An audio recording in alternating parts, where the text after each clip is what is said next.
I will only give you what you can handle.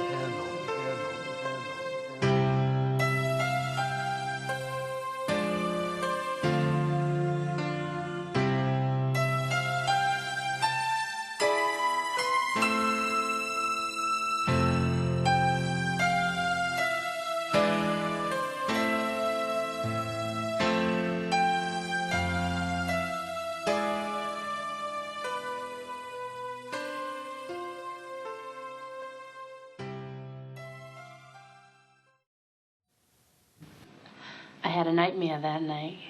What happened in the nightmare?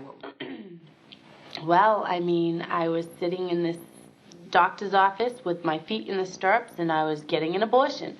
I don't know the exact tools or whatever they used for it, but it was this suction thing, and he performed an abortion in the middle of it. I was screaming, no, I want my baby. Don't, forget it. I changed my mind. And the doctor looked at me and said, it's too late. Mm.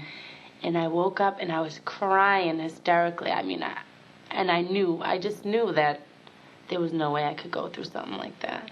Yeah. Do you think many women deceive themselves? Because I firmly believe that no woman really wants to abort, that it's really pressures that back her into a corner to do that. Do you think this was some way of your true self coming through? I think so. I think it was God showing me that, don't do it. You can handle it. I mean, I was sitting there and these words, as clear as day. It was like somebody was in the room with me. Said, I will only give you what you can handle. And this warmth, just came right over me. And it was almost like I didn't even have to speak or anything. I knew exactly what I was going to do from that point on. And I wasn't going to get an abortion. I realized that the consequences afterwards, mentally, I wouldn't be able to handle it. And where would all those people be that told me to get the abortion? They wouldn't be there. I'd have to do it alone. And I just waited out and realized that having the baby would be easier than aborting the baby. Emotionally or spiritually? Definitely, all of them. Mentally, emotionally, spiritually. It would be easier for me. What was the reaction of your baby's father? See, this is where it all plays in. Afterwards, he, when I said, okay, well, I'm going to keep the baby. Oh, you're making a big mistake. So the support was gone. You're being selfish. I'm being selfish for keeping my child, but I wouldn't be selfish for killing my child. Yeah. So, not long after that, he was history. And a lot of my friends were history. Friends that were there, my party friends, the ones that always were, come on, Lee, let's go out. Right. Come on, buddy, I'm here for you, were gone. And I basically went through the pregnancy alone as far as friends are concerned. I had, a couple friends that called me throughout it and everything, but I basically was alone. And my mom was there. Thank God. And I had, Win, and people prayed for me all the time, all over. I was going to ask, did you ever waver in that decision, or, how did that play itself out? Well, what happened was, after I was going to keep the baby, the battle still wasn't completely over, only because there was still a part of me. Even though I was going to keep it, I wasn't going to, get an abortion. There was a part of me that kind of hoped that I would miscarry.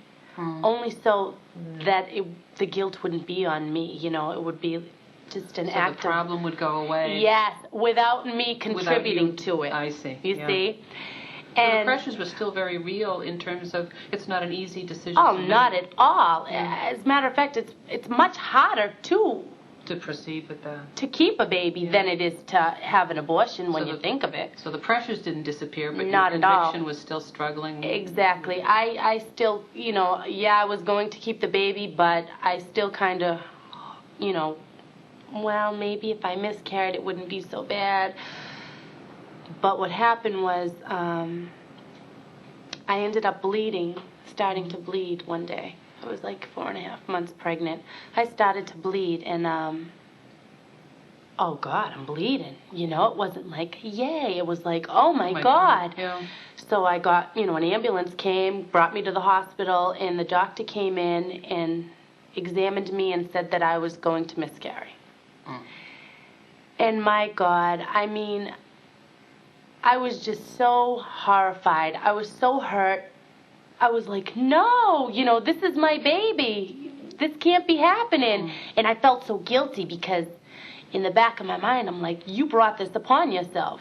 You thought, oh, I want, if only So I you're blaming yourself for the Yeah, so miscarriage. then all of a sudden here I'm, the doctor's telling me I'm going to miscarry. And oh my God, my world just like ripped apart.